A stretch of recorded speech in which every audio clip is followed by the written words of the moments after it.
Bonjour, aujourd'hui nous avons le plaisir de vous présenter notre plateforme d'intelligence artificielle décisionnelle et prédictive, PredSatix, qui regroupe quatre applications spécialisées: EnergySatix pour l'énergie, FinanceSatix pour la finance, RetailSatix et IndustrySatix, euh, qui seront développées par la suite pour le secteur du retail et l'industrie.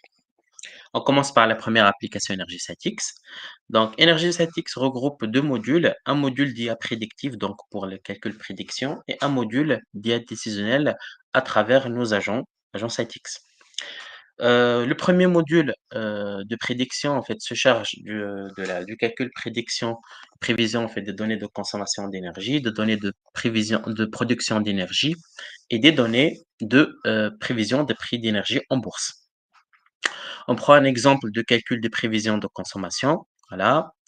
Via la fenêtre Create Prediction, on a le choix voilà, de la maille de prédiction, la maille nationale, régionale, maille site, maille portefeuille.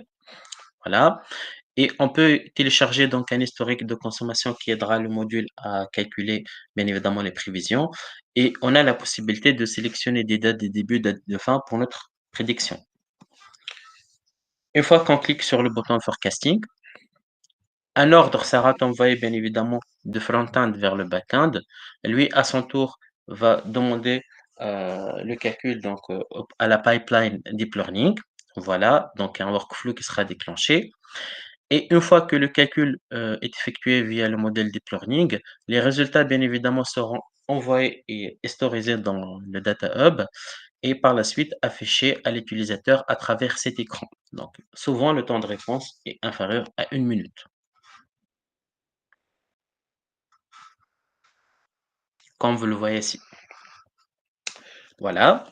Bien évidemment, donc, on peut stocker en fait les résultats des prédictions à travers la fenêtre Prediction History et on peut également donc stocker toutes les données en fait, prévisions de données réelles à travers la fenêtre Real Data Hash.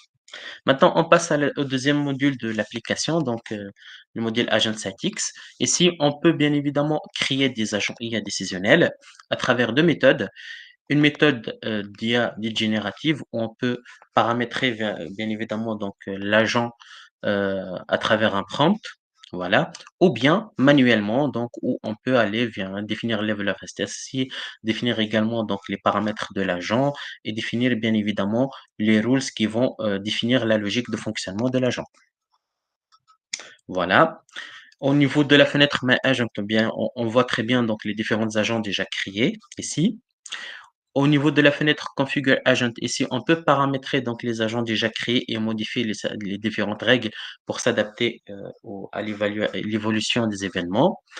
Et dans la fenêtre View Agent, bien évidemment, ici, on peut voir l'intelligence de l'agent d'IA où on peut voir ce que l'agent nous fournit, bien évidemment, en termes d'analyse, en termes de métriques, en termes, bien évidemment, d'études comparatives.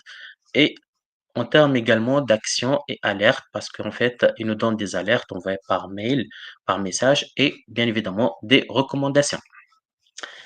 Maintenant, on passe à la deuxième application, donc le modèle qui est FinalSatix, qui reprend la même logique. Il y a deux modules, un module de forecasting via l'IA prédictif et un module d'IA décisionnel via AgentSatix. Donc ici, on peut calculer les prévisions des différentes classes d'actifs, voilà, les stocks, bah, les actions des entreprises cotées en bourse, les ETF, les obligations, voilà. Et on peut même créer des agents d'IA décisionnels à travers donc la même méthode, donc IA générative ou IA décisionnelle. Voilà. Et si au niveau de la fenêtre View Agent, on peut bien évidemment voir donc les analyses et les recommandations fournies pour chaque agent, voilà, en termes de recommandations, en termes d'analyse, en termes de métriques et compagnie. Voilà. Maintenant, en termes d'application, on a pensé également à tout ce qui est appui et support utilisateur. Voilà, donc ici, on a les différents admins et on a même aussi pensé à une fonctionnalité dashboard qui nous permettra bien évidemment de définir des différentes métriques en fait et des dashboards donc flexibles à la maille de l'utilisateur et qui nous aidera bien évidemment à mieux monitorer l'application. Voilà. Je vous remercie pour votre intérêt à notre plateforme PredSatix.